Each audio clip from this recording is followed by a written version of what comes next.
In this video, I'm going to show you how to put together your customer avatar document and give you a free template to download to help you do it. Ready? If you aren't convinced why you need a customer avatar document or aren't sure on the benefits of creating one, then check out my last video called Know Your Customer, why knowing your customer avatar or persona is important for small business. There's a little link on the screen for it now, so click that, watch it, but come straight back here to find out how to put it together. So let's look at some amazing examples of customer avatar documents. They can be anything from one postcard size to several pages. Let's have a look. Here are the generic ones you'd find with a Google search online. I particularly like it because it has the names that couldn't be more cool American if they tried. Max Johnson and Brandy Tyler. Sorry to any of my American friends for that awful accent. However, here we can see that they are short, sharp, and nicely focused on a few key points that should be included in a customer avatar document. They have a name, age, occupation, location. They include their motivations, goals, and super importantly, their frustrations. They then have a bit on their personality here, presented nicely in a slider, and have written up a bio that gives the ideal customer a backstory. The backstory is actually really important. It might seem at first like you're writing a story or a fiction book. However, having a convincing backstory will make your customer avatar feel less like a document and more like a real person that you can focus on. And that's exactly why these avatars have a photo or picture of the person too. Now, if you're stuck for where to look for more examples of customer avatar documents, especially ones that might be more specific to your industry, then a great place to check out is magazines. Well, magazines and most online publications have what they call a media kit. They use it to sell sponsorship and advertising. So of course, they make it readily available in most cases, and there are some great customer avatar sheets within these media packs.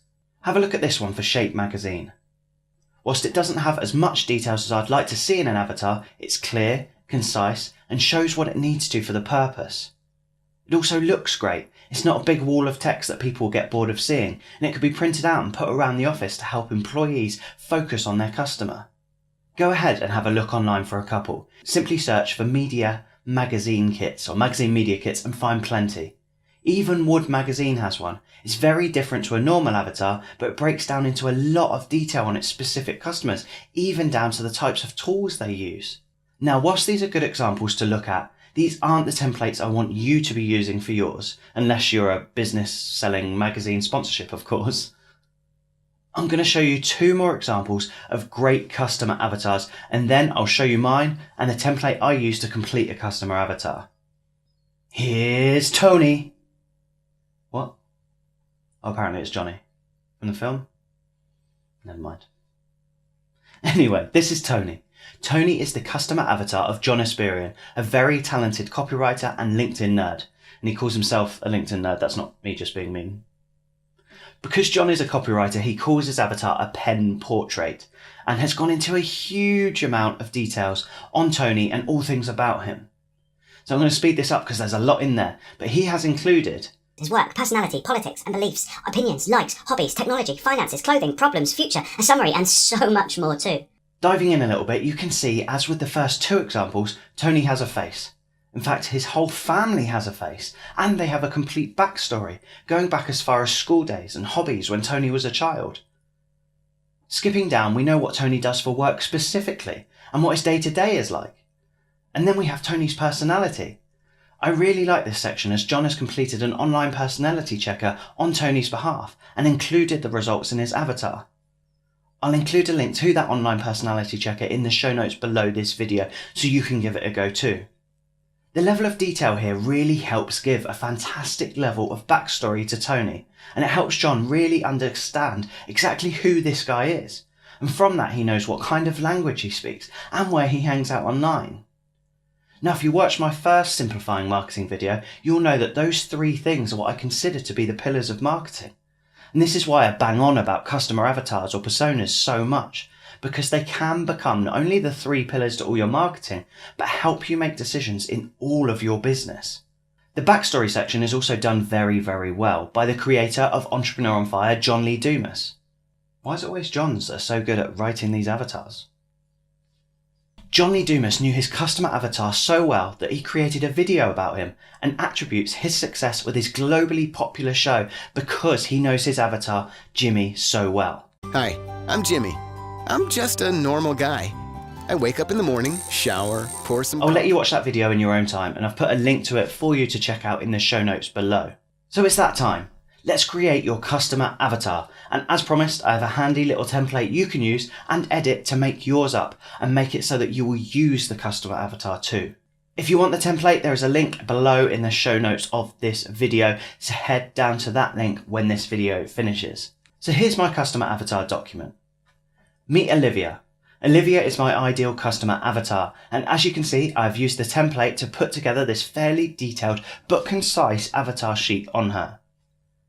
On the top we have basic information, age, occupation, her status, married, single, etc. And we have an avatar picture. I got this one online and it fits perfectly, but if you need to get the crayons out or use a photo, then go for it. Next we have a paragraph on Olivia that focuses on the parts of her life that are relevant to my business, product or service. Olivia started a small business when her 2 children started school. She creates beautiful cakes for all kinds of occasions, but it doesn't end with just making cakes in the local area. One of Olivia's children is allergic to dairy products, and she has had to overcome this problem with her baking for the last 5 years. She is on a mission to help mums around the world be able to continue to make great foods without specific ingredients. Next down we find out how much Olivia earns. I haven't just put in a number here though, it's important to say a little bit more about this, a bit more story. £25,000 a year, however it varies based on what she brings in with the business. Her business is her main source of income. Then where Olivia shops is next, again putting a little more detail. For food, Olivia goes to Sainsbury's, but also likes to buy her ingredients from the local shops too. When shopping for clothes, she loves Next, as it has lots in one place and she doesn't get much time for browsing the high street shops anymore. From this extra info we get a feeling that Olivia has a bit of a problem around time. Then the car she drives, again more information on this. Why this car? It gives her more of a story about her. We've got the living status, whether the customer is a homeowner, renter, living with parents, and a little bit about their plans in the future. This then leads to the super important box, Olivia's pain points. Obviously, these are relating to the problems you're trying to solve in your business. No point putting that she struggles to reach the top shelf unless your product is a step ladder or a long pole or something. Olivia loves running her own business but struggles with growing it. She is constantly told about content marketing and using social media, and has watched lots of videos of marketers showing her the way to 10x her business, but there is so much conflicting advice that she doesn't know what works. She has put some posts out on social, but isn't sure which of the 5 platforms to use, and therefore hasn't seen any business come from it. What with making cakes, helping people with cooking for allergies, and having the 2 children and family to look after, she simply doesn't have the time to try 100 different marketing activities to see what works. The next box on the template is sources of info. This is an important box as we start to establish the media that Olivia likes to consume, and a little about her approach to things. Are they very manual or digital? Does she have an understanding of technology or prefer reading a newspaper?